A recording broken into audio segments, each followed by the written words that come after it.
Former 8th overall pick by the Knicks back in 2005. Won a championship with the 2016 Cavaliers. Channing Frye, now working for Turner Sports. Also co-host Road Trippin', a podcast with Richard Jefferson, Allie Clifton, Kendrick Perkins, and also has a wine company called Chosen Family Wines, a partnership with former teammate Kevin Love. Channing Frye back on the program. Thanks for joining us. Oklahoma City's biggest mistake last night was what? Started to get stagnant in that last 6 minutes of the fourth quarter. I think if you watch that first Knicks game, the Knicks were moving the ball was finding energy, and the last 6 minutes, OKC started to play, we're trying not to lose instead of winning basketball. And they stopped going at Tyrese Haliburton, they stopped attacking the paint, and they started to just give it to SGA, and everybody got tight. And then the Pacers said, oh, here we go. And it's just, it's absolutely amazing as somebody who's played basketball, won at the highest level, played every position, whether that's start, DMP, came off the bench, to see how locked in for 48 minutes Indiana is consistently. It's just death by 1,000 cuts, right? It is. They put TJ McConnell in. He's playing at a high level. They put Nesmith in. He's playing high level. Then they put different rotations in. I'm just impressed at Rick Carlisle's ability to lift up every single one of his players to play at this level consistently and not play hero ball until the end. And Tyrese says, oh, y'all need me to be the hero? Okay, here we go. Like, whether I have 2 points or 12 points, 200 points. I'm gonna hit this. I'm gonna hit this last shot. Okay. I was yelling at the TV last night. Now, keep in mind, I picked the Pacers to win, but I can't believe the defense that OKC had. There's one guy in the building. I don't care what kind of game he's had prior to that. There's one guy who has been built for this. He's not afraid of this moment. I cannot let Tyrese Haliburton beat me. I can't let him go right. I can't. Okay, help me understand this. What did you see there that he did and OKC did or didn't do? One, they stopped going at him defensively. I think if you rewatch that first half, they put him in actions. And anytime in the NBA, especially in the finals, you get an action, meaning two people go on the ball, whether that's a show and get back. OKC does that really well. Indiana, Tyrese was struggling at the beginning of this because I don't think the Knicks went at him. So when they put two on the ball, they were getting downhill, 2 feet in the paint, spraying out, putting him in different screening actions. They wanted to keep Nesmith and Nembhard on SGA as much as possible, where that's kind of exhausting to his mind. If you give a guy like Tyrese Haliburton 4, 5, 6 minutes where he doesn't have to necessarily be in an action run, be in rotations, he can settle into the game and start to control it. I thought at the end of the game, OKC they weren't present, right? In basketball, at the end of the game, you need to be present to like what the game plan is. If they were present, they would have ran over and made him throw it. But give this to Indiana. Everybody, they had 7 dudes in double figures. So who do you double team if the guy who's the clutch player, maybe of our generation, which is crazy to say, I know that Tyrese, it's crazy to say, but do you double team for a guy who has 23? This guy has 14. This guy has 20. That has 17. I don't care. I'm not letting Haliburton take the shot. I'm just not. Totally. But in that split second that you have to make a decision, right? Usually you would feel this guy doesn't want to shoot. That guy's afraid of the moment. Siakam has had big moments. Nesmith has had big moments. Miles Turner has made big shots. So like that split second of not going, the shot is already up. And that's what makes them, I've watched a lot of basketball. I don't know how they do it or how they practice that. But a coach always says, hey, play 48 minutes. And they literally play 48 full crazy minutes. It's a masterclass.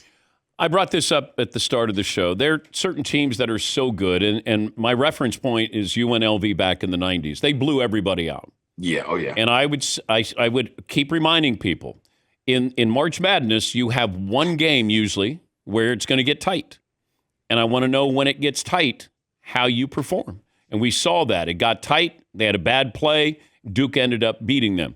OKC's been blowing teams out by an average of 13 points. Game got tight. And all of a sudden, Indiana's been playing in these tight games. And you saw the difference. I mean, SGA got the shot that he wanted, didn't go. Totally. Siakam had an unbelievable block on SGA. But then you gave them a puncher's chance. And that's all they've asked for. Hey, nobody wants to see us.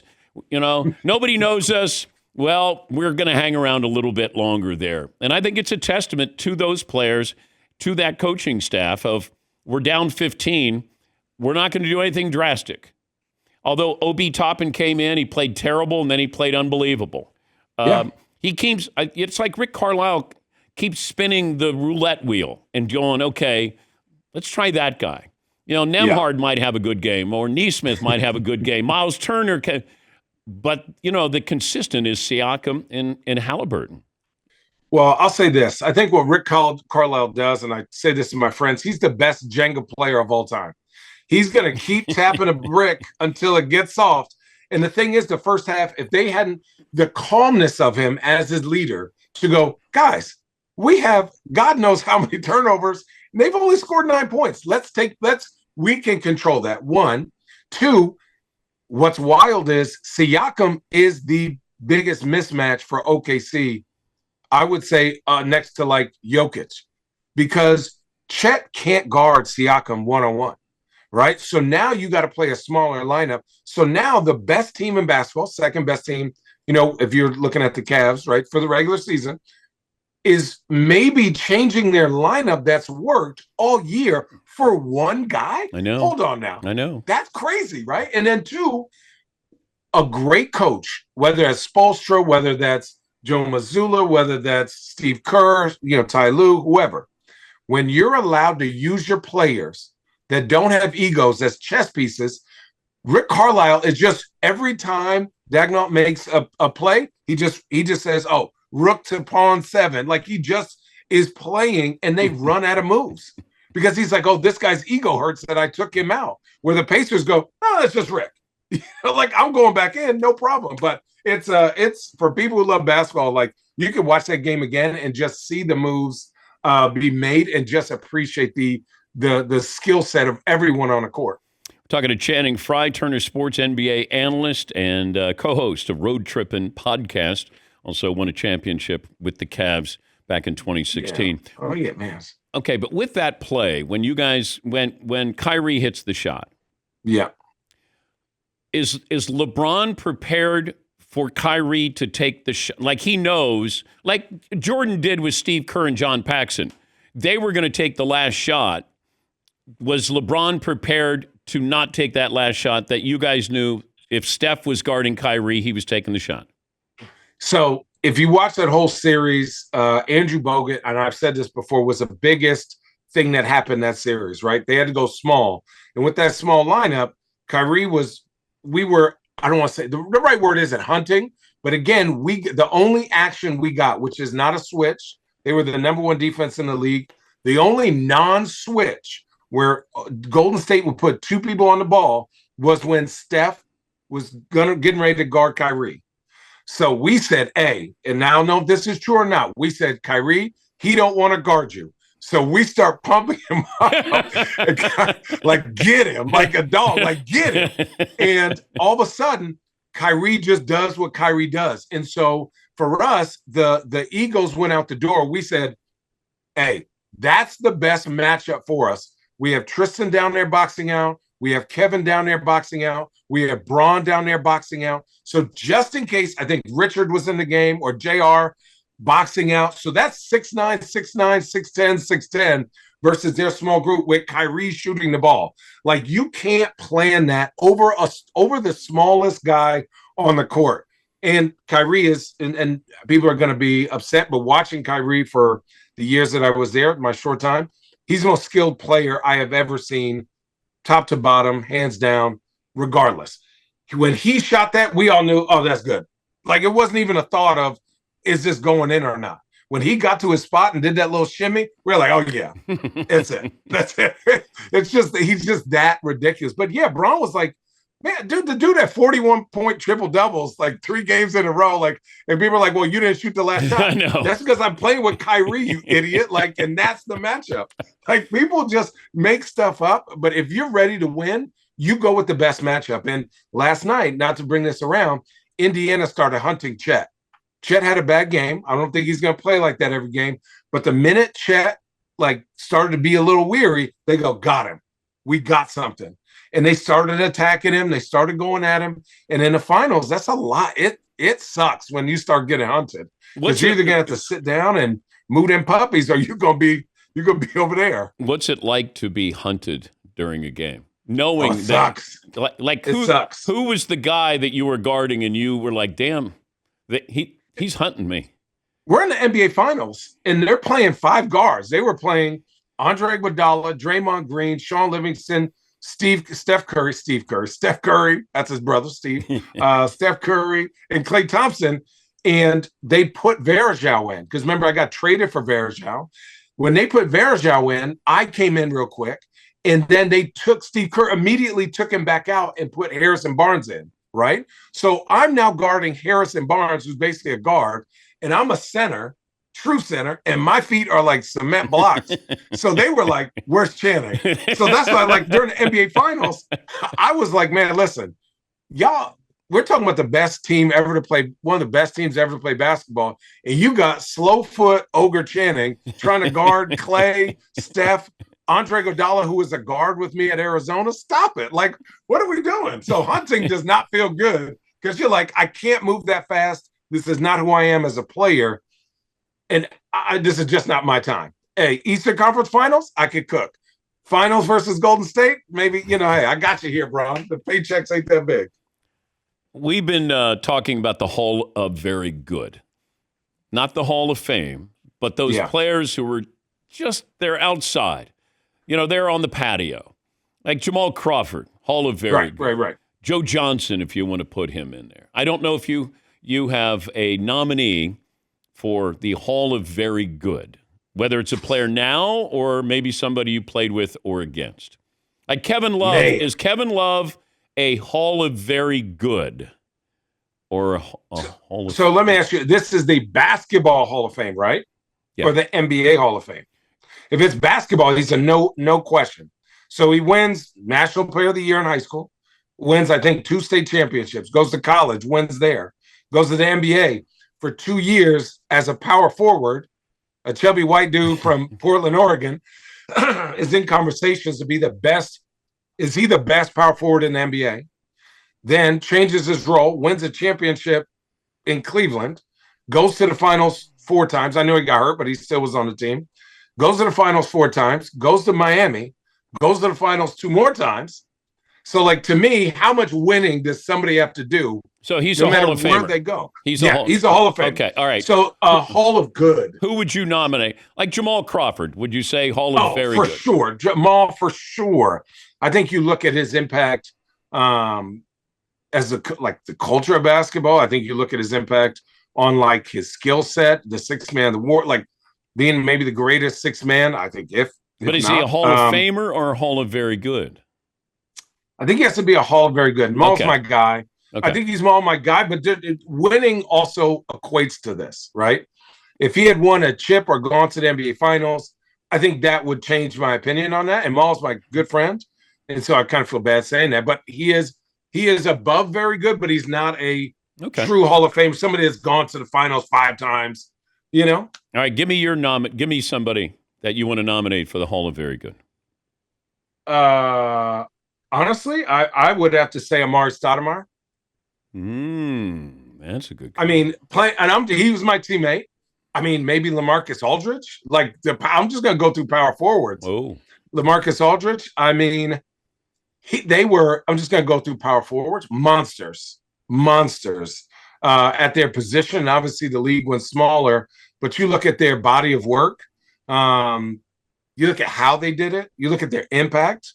You look at their All-Star nominations. I mean, LaMarcus, you look at how many shots or many points he had. He only had 3 moves. He had a fadeaway, a hook, and a face-up. And he was cooking. Trust me, I play him every day. It was cooking, and Amari cooking. Like, What about his impact on basketball. Stephon Marbury? Hall of Very Oh, good? I think this is crazy. I think Stephon Marbury needs to be in the Hall of Fame, the real Hall of Fame. Like, I think Stephon Marbury's impact on basketball globally, he's one of the best guards I have ever played with. Okay, more talented, Kyrie or Stephon Marbury? Oh, talented? Yeah. Oh, that's a great question. Oh, Steph. I think people forget how good Steph was. I know. Like, oh, man. I know his sneakers were ho-hum, and he's going to get mad I said that. We used to make fun of those sneakers, but it was a great idea. I have to go with Kyrie just because, like, but it's not skill, it's talent.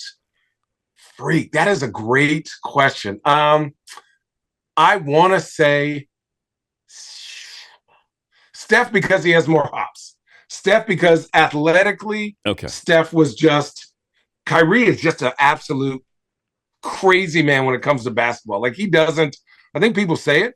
He doesn't know what move he's going to do until you move your foot.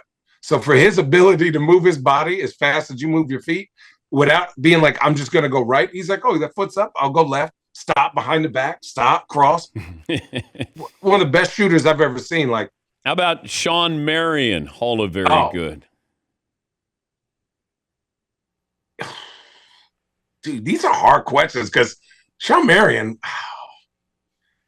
how is he not in the Hall of Fame though? Like, he did win a chip though, right? In Dallas. And to have a shot that started, at his belly button.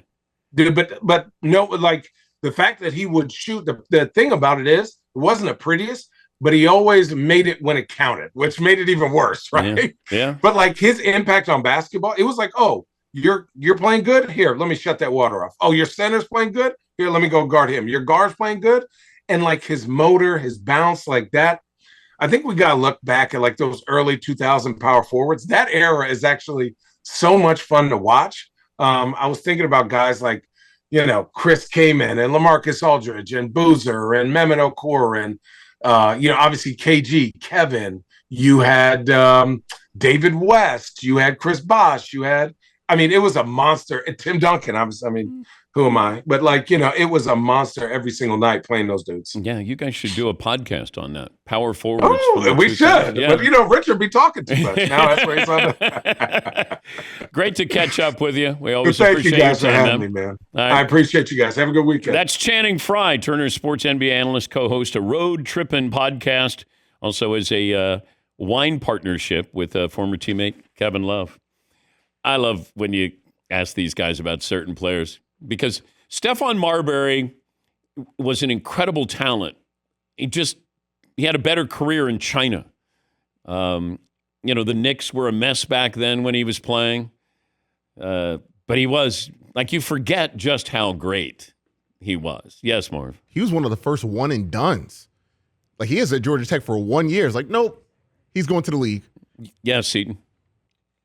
Yeah, I feel like Stephon Marbury in some ways, for some players as great as they are, it isn't always their play that stands in the way, but it's just the timing, And sometimes timing is just wrong. You might be the right player at the wrong time or wrong team. Yeah, wrong team. There's a lot of things there's a lot of different factors that go into the success of a player.